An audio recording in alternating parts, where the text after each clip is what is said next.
This clearly was a new kind of political campaign that the Trump campaign was running. And it's now the Mueller report is asking basically, why didn't Trump's campaign just decline forcefully the Russian offers to help or report them to law enforcement? And then the flip side of that is, why didn't the government tell the Trump campaign even more forcefully that Russia is meddling big time? What's your reaction to that? Well, in fact, that to me is the most important question. Look, a lot of what happened was, for example, the campaign being contacted by folks saying, well, we've got political opposition research on Hillary Clinton.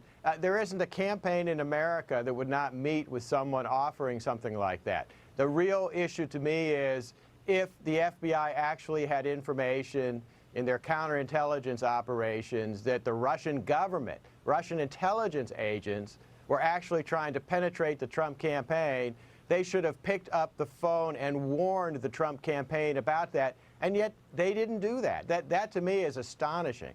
Yeah, because, it would be hacking into also the Trump campaign, given that the Russians were, the potential for that. In other words, the Trump campaign potentially could be vulnerable to Russian hacking. Who knows? But the other thing, too, is I want to get back to your point, because it's important, because now this could come up in a potential impeachment proceedings if Senator Elizabeth Warren gets her way. You do need to prove intent to prove obstruction. You can't make an obstruction charge out of actions that were simply discussed but never implemented. So since no crime, no corrupt motive to cover up any crime, that didn't occur, right?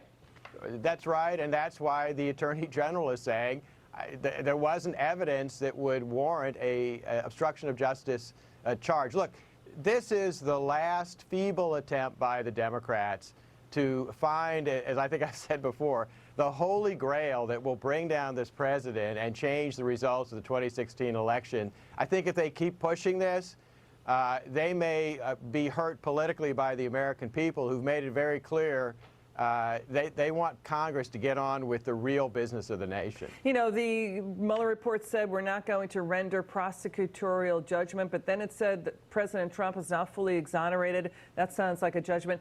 The big question, too, when I read through the report, what about the Steele dossier? It hardly gets any mention in the Mueller report. Christopher Steele's file, it's like a bit player, a minor character. What's your take on that?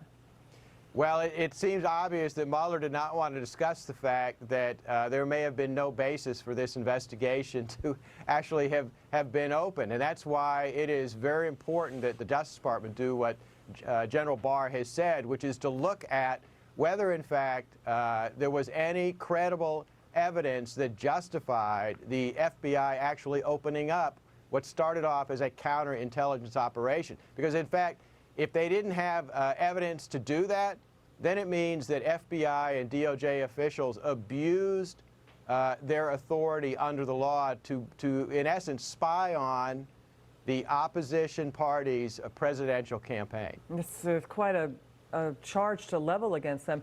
We have also this curious tweet from former FBI Director James Comey. He put out an image you see of the floor of a forest or woods. So many answers. Not sure what the meaning of that is. What's your take on that, Hans?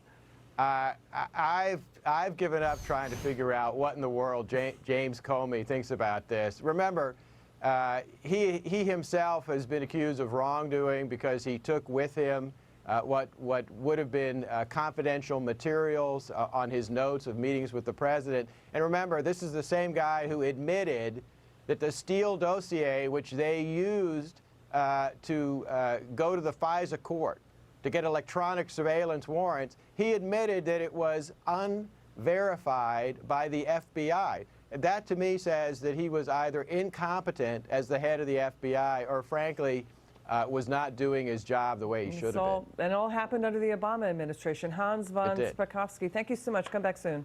Sure, thanks for having me.